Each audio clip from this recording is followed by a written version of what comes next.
they just recognise feedback as being the written comment on the end of their assessment, that they don't know what to do with it.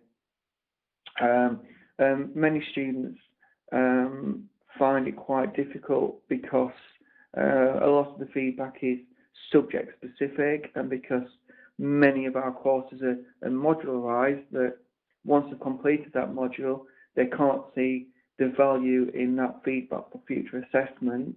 They can only see value in feedback where they can easily transfer feedback from one assessment to the other. So things around academic writing, referencing, presenting their work, are things that students can easily transfer.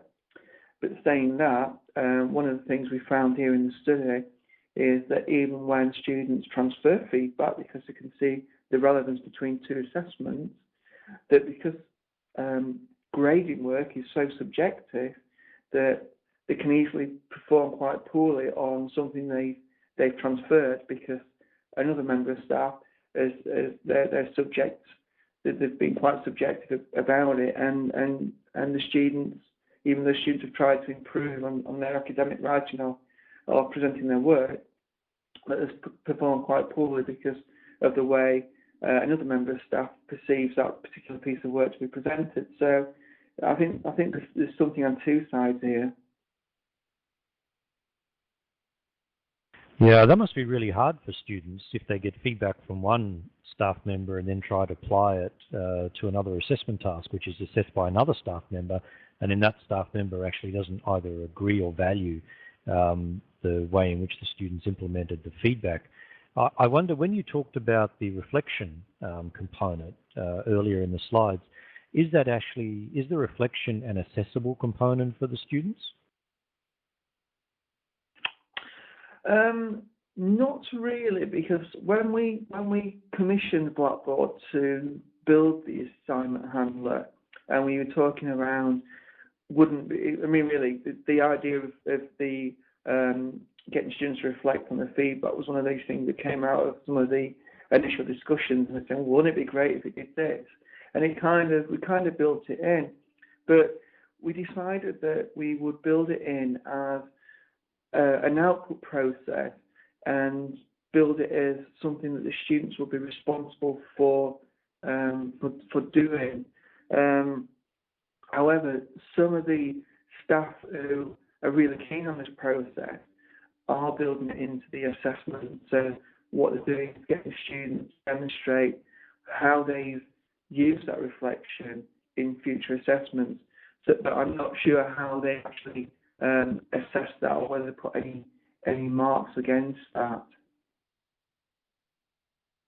Yes, because I was just thinking the way to get the students' attention, of course, and to make them realise if this is going to be an important component in terms of building their capabilities, then assigning marks to it and actually assigning it as an accessible component for them is really the way to go. Because, I mean, certainly here in Australia, that's what we'd have to do. If we just told students something was good for them, they certainly wouldn't do it unless we assigned some marks to it. So I guess that's another interesting point.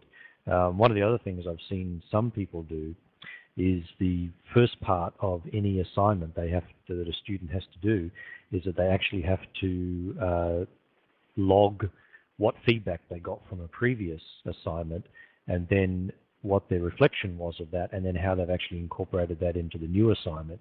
And that's actually an accessible component as well. But then, of course, you have to have cohesion between all the different activities that the students are going to do.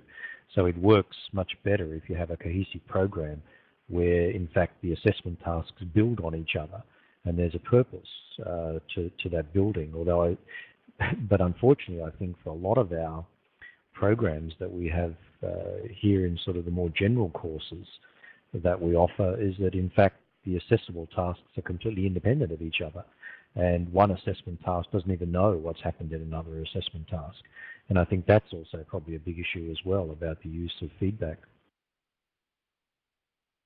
Yeah, that's certainly true from my experience, that all assessment tasks are very independent from each other across modules. So I think that's something that really does need to be addressed.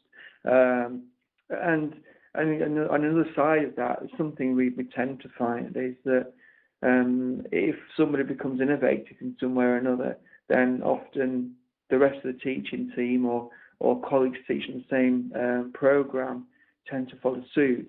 I mean, one thing I do hear so many times is that one member of staff decides to implement group work, and so it's great. Then the rest of the program implements group work, and then the students just have group work as their assessment diet. So I think there's something to work on here.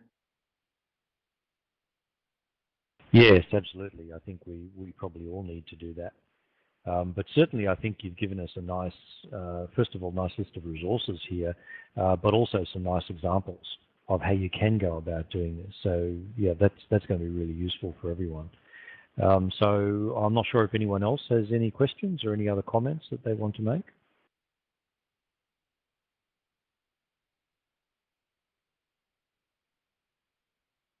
Okay, it doesn't look like anyone else wants to jump in now, Stuart. So what I'll do then is formally close this off. We'll stay on for a couple of minutes in case anyone wants to say anything. But just to say thank you very much, Stuart, for giving up your time today. And as I indicated, we've recorded this, so we'll make this available for other people, because I know there are a couple of people here in Adelaide here who certainly would be very interested in this, but they couldn't come just at this particular time.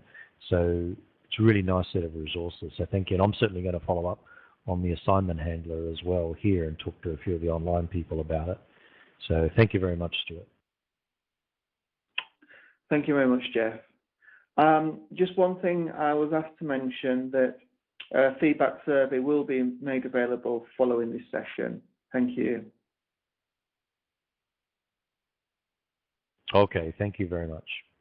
Okay, bye everyone if you want to sign off now, and see you at the next webinar.